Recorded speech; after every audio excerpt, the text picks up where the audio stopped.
तो ये basically before going into the commentary, तो ये मतलब आपने ना ऐसी ऐसी बहुत सारी स्टोरीज हैं माइथोलॉजी में, से बहुत सारे आपको उदाहरण मिलेंगे जहां पे जो कर्स है ना वो बैकफायर हो जाता है। इसलिए मैंने जब शुरू में क्लास शुरू की तो मैंने बोला कि कभी भी आप किसी को ना भला बुरा ना बोले। आपका जुपिटर कहीं भी बैठा, irrespective of the fact wherever you have Jupiter in the chart, don't curse anyone, don't do any backbiting. किसी के बारे में उल्टा सीधा मत बोलो, बैक बाइटिंग मत करो। विश्वास मानो बृहस्पति खराब हो जाता है। जिस घर में होगा तो उसकी तो राशि का लॉर्ड भी खराब होगा। अब लॉर्ड मैंने गलत वर्ड बोल दिया, मान लो 5वें घर में होगा तो सूर्य भी खराब होगा, ठीक है। 5वें घर का कोई और में कोई और हम मान रहे जो मित्र आते हैं तो वो भी खराब हो जाएंगे, जैसे मंगल और चंद्रमा। तो जुपिटर कहीं पर भी बैठा होगा, जिस जिस घर का उसमें जो राशि होगी, जो उसका मालिक होगा वो भी खराब हो जाएगा, जो मित्र होंगे वो भी खराब हो जाएंगे। और वहां पे एक्टिवेट कौन होगा? जो उस घर में नीच होता होगा। हम्म। तो माइथोलॉजी में श्रीमद् भागवत में भी एक कथा है जिसमें एक कर्स होता है। वो मतलब एक कहानी है जिसमें बैकफायर हो जाता है। एक ऐसी एक एनिकडॉट है, मिलता है श्रीमद् भागवत में, और ऐसी बहुत सारी हैं।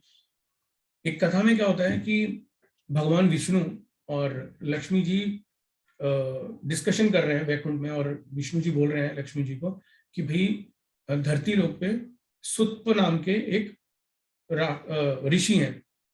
सुत्पा नाम के एक ऋषि हैं, और वो बहुत अच्छी अच्छी कथावाचक हैं। वो तो उनकी कथा सुनने चलते हैं, बहुत अच्छी कथाएं करते हैं वो मजा नहीं आएगा हम यहाँ से सुने, हम बिल्कुल वहीं पे जाके ऐसे बैठ जाएंगे जैसे कि हम उनमें लोगों में मिल जाएंगे, उनको पता भी नहीं लगेगा सुत्पा ऋषि को। तो ये चले जाते हैं दोनों, दिनों दिन खूब कहानियां सुनते हैं उनसे। सभी लोग सुन रहे होते हैं, खूब अच्छी अच्छी कथावाचक होते हैं, बहुत अच्छे स्टोरी टेलर, बता रहे होते हैं, बहुत अच्छी अच्छी कहानियां बता रहे होते हैं।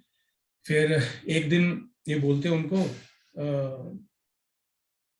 लक्ष्मी जी बोलती है उन ऋषि को, तो ऑब्वियसली उन्होंने अपना इंट्रोडक्शन तो नहीं दिया होता, ये तो नहीं पता होता है कि मैं लक्ष्मी जी हूँ और मेरे साथ विष्णु जी हैं। ये बस ऐसे बोलते हैं कि आप ना एक दिन हमारे घर आइएगा, हम आपको जो है अपने रसोई का खाना खिलाएंगे। तो ऋषि तो पहचान गए होते पहले दिन से, तो बोलते हैं आपके घर आऊं या सीधा वैकुंठ आऊं?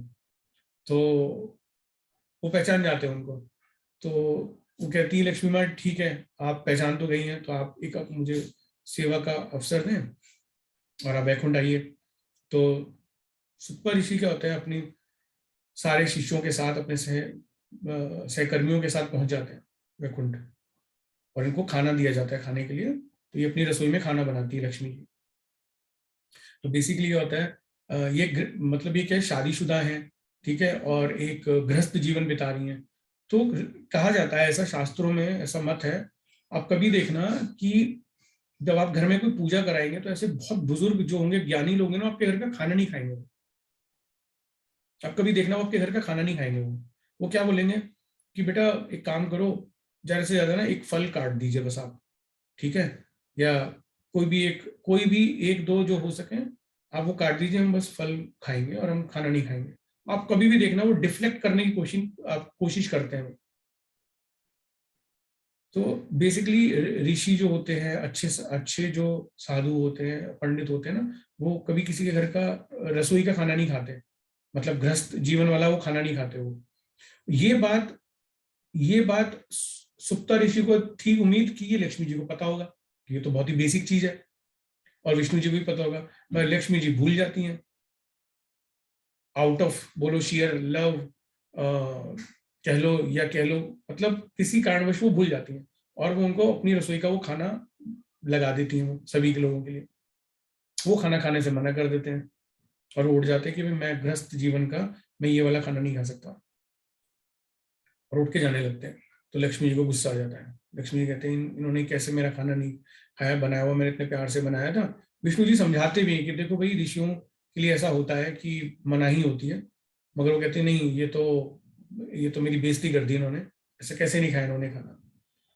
तो उन्हें रोक लेते हैं ऋषि को, और ऋषि को बोलती हैं कि भाई सुपर ऋषि को कि भाई मैं, आपने मेरे खाने की अवहेलना की है, आपने मेरा अपमान किया है, तो मैं आपको श्राप देती हूँ कि आप कभी रोटी के ऊपर रोटी रख के नहीं खा सकते।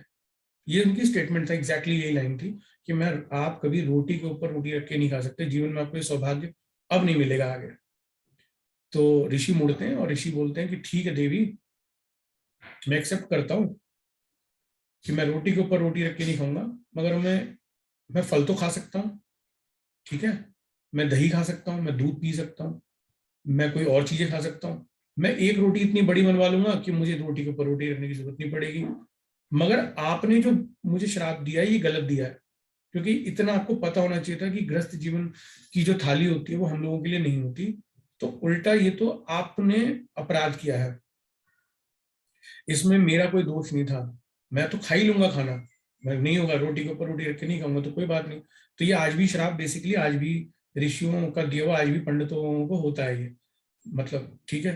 तो ये बोलते हैं कि इसके बदले में मैं तुमको ये श्राप देता हूँ कि तुम अनसिविलाइज्ड, अनएजुकेटेड, बिल्कुल जिसे बोलते हैं इस ऐसा स्त्री के रूप में जन्म लोगे कि जहां तुमको बिल्कुल ही ना तो कोई जानता होगा ना कुछ पता होगा, और आप बिल्कुल अनसिविलाइज्ड रूप आपका होगा, पढ़े लिखे बिल्कुल नहीं होंगे आप, ठीक है, कुछ भी नहीं आपको पता होगा, बहुत ही मतलब ऐसा श्राप देते हैं कि जिसका कि कोई मतलब लक्ष्मी जी को भरोसा ही नहीं था।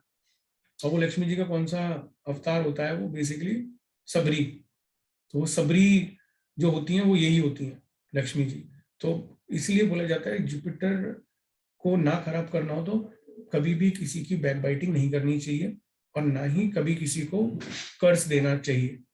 क्योंकि एक तो प्रॉब्लम कर्ज में ये भी होती है कि जब आप कर्ज देते हो तो कर्ज कब फलित होगा पता नहीं, किस जीवन में होगा, और कलयुग में होगा नहीं होगा इसकी भी कोई गारंटी नहीं, मगर जब आप ऐसा बोल देते हैं तो बृहस्पति खराब हो जाता है। और दूसरा, जो आपने पुण्य अर्जित किए होते हैं वो इमीडिएट भी कम हो जाते हैं। तो कहीं ना कहीं इंटेंशनली बचना चाहिए इन चीजों से। तो एनीवेज,